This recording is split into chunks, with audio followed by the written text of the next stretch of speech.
let's talk about how the 7 days now, how you feel like the offense as a whole was done.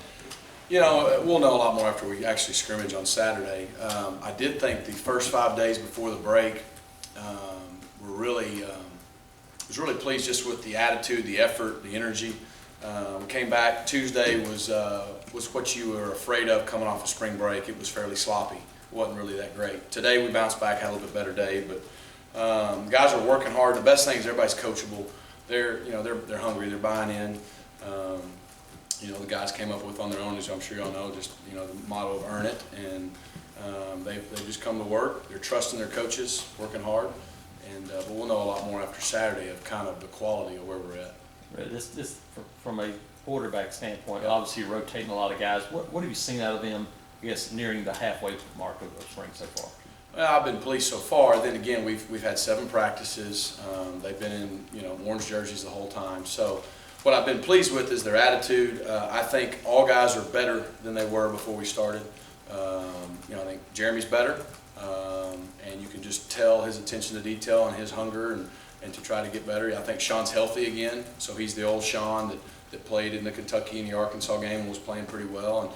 And then John is picking up the offense fairly well for the pace he's having to go at with the other guys. I've been impressed with that, but until we get out and play a game like we're going to Saturday, it's all just speculation, really.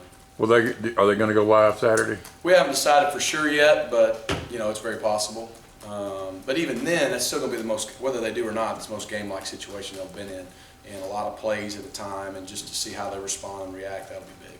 Cody Stevens was speaking to us yesterday about how when John Franklin III came in, that he started texting the receivers about doing workouts, and he was like, "How does this guy even get my number?" Do you like that type of initiative from a newcomer quarterback in a competition like There's this? no question. I mean, he's shown so far that he's got a great work ethic.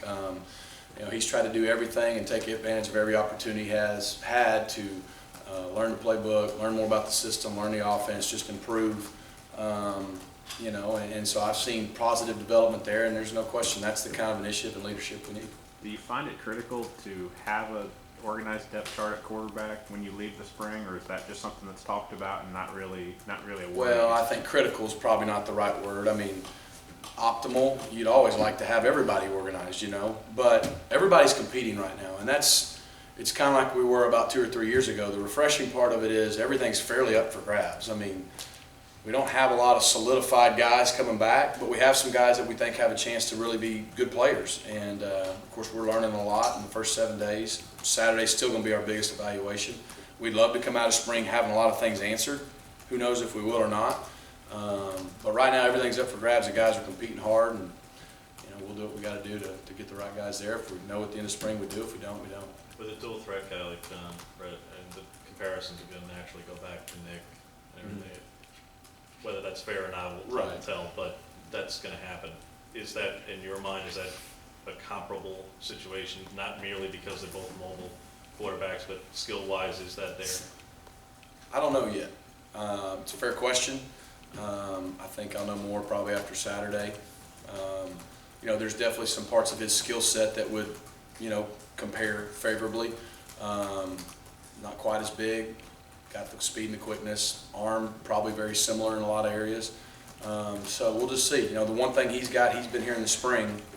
Nick didn't get here till July. So, but I think Nick's probably played a little more quarterback before he showed up maybe than John had. So, all that's probably just speculation at this point. But there's some things that I could see that comparison being made. How much is the 20-pound difference between him? I mean, at 185, does that matter, especially for a mobile guy? You don't want to. Yeah, I mean, I think in our league it does. I mean, you just look at Nick. His first year, he played around the 198 range, 200, and he didn't take a lot of big hits because of the style of player he was. But he still got nicked up a little bit. He had a little bit of a knee at one time, and he kind of hurt his shoulder at one time. Came back his senior year, was up about 210, and that 10 to 12 pounds made a huge difference. He played the whole year, never missed a game, stayed healthy. So John's done a good job. He's probably put 10 pounds on already since he's been here. I think he'll put on weight in the summer too, but that would remain to be seen.